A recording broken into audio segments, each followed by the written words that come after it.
Mm. Yeah, that really chimes with this. Like, and I always laugh because it's from Evan Almighty. You know, the sequel to Bruce Almighty, the one with is it Oh, Steve Carell and yeah. Okay. I've seen Bruce Almighty, but not the other one. okay, well I don't know, it's pretty funny.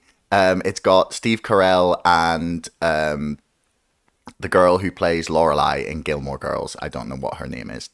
I know who But you mean. Yeah. yeah, so anyway, but he becomes like Noah essentially of the modern day. So he gets the beard and then he gets all this stuff delivered to him.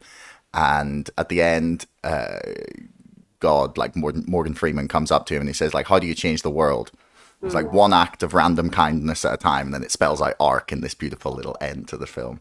But that's how that idea is forever stuck with me. That is like, you know, you don't make the world better in these massive gestures that make everything wonderful straight away. It's like it happens, yeah, like little bit by little bit, like little Yeah. tiny, like millimeter by millimeter by like tiny Yes. positive ripple. And in the same sense, like you can make your world a lot worse, like increment by increment, and Yes. so. Yes. And I think that's part of why people are feeling so demoralized by how curated the landscape of social media is.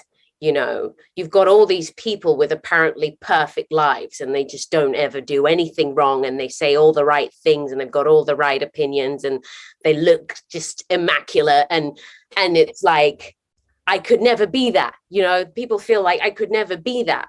And then they project that back onto themselves like, well, that must mean I'm absolutely awful. You know, pass me the thing to destroy myself. Yeah, but then it's also like becoming obsessed with becoming that person online that like Yeah. that like you want to Oh, mirror what you've seen in yes. your own profile. You And we're want being robbed of moments.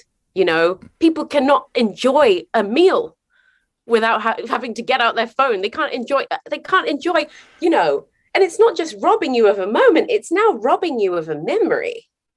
So what does that do in the psyche? I don't know. I don't mm, know. It's basically, it takes us out of the present. And if you're out of the present, then where are you? well, yeah, well, steep question. Right? Um, I mean, I guess you're in like this because you know how people talk about them go like you see people like stuck like just scrolling like TikTok or something. They're in like a Oh, talk hole. I think it's TikTok. called a talk hole. Mhm. Yeah, like a K hole, but for TikTok, right? Yeah, for And sure. they just go into this like ether where there's like a bubble between them and their phone. It's like the Buddha box from South Park. I don't know if you've seen this. It was like from one of the more recent seasons, and Yeah. they were selling these things called Buddha boxes where Mm. you had your phone screen. You put a cardboard box on your head, and you had your phone screen like projected inside your cardboard box. It was for Yeah. people suffering with anxiety, so that they could like be like Buddha and tune out the world and just like have some quality alone time with their phone. Yeah. But Yeah. that's very much where people disappear to. It's just like it feels like you're stealing life and time. Absolutely. Absolutely. You know, I find myself feeling sucked into these images on Instagram stories of like, you know, a beautiful place in Bali. And it's just like, ooh.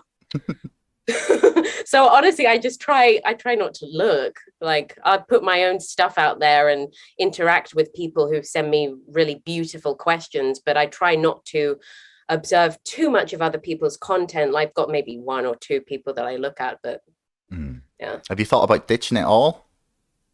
Oh, well, I did. So after my supernova event, I came off Instagram for 6 months. I was like, I'm out. I'm not engaging in this psychological warfare because that's what it felt like. Hmm. Yeah.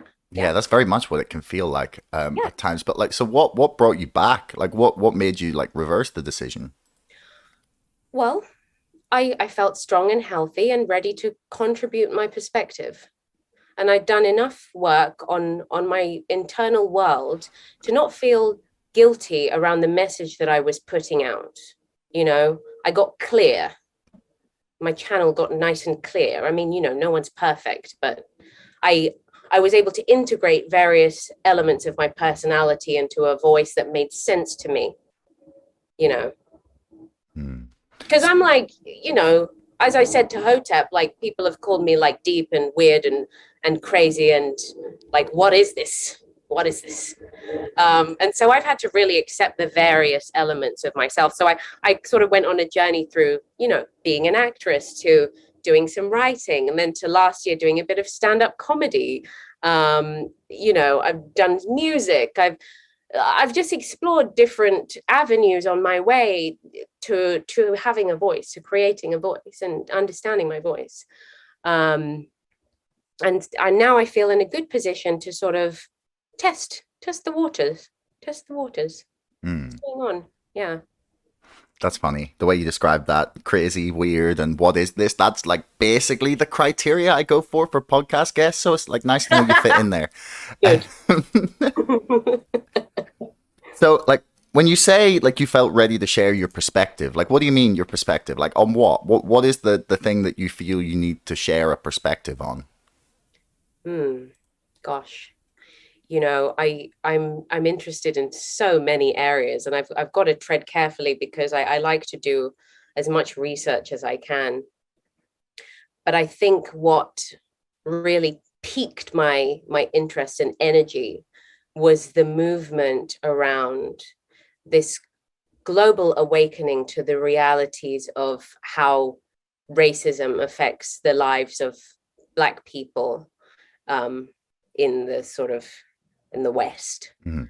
and beyond, and simultaneously the rise of Black voices and, you know, strong, um, Black people who have become, you know, prominent figures in public discourse, and then following that the sort of weaponization of identity, trying to corral people into tiny little boxes and say, you know, only this person can speak to this universal issue. Mm. And if you are part of the wrong group, you surely don't have a perspective on this issue. And I was like, hang on a minute.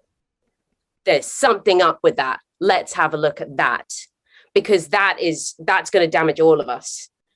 Because eventually the net just goes like that, you know?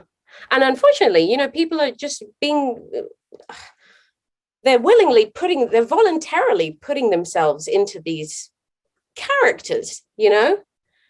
And it's just it's hugely destabilizing, and it's part of the destabilization. Mm. That's interesting that you describe it as characters, like they're playing a role.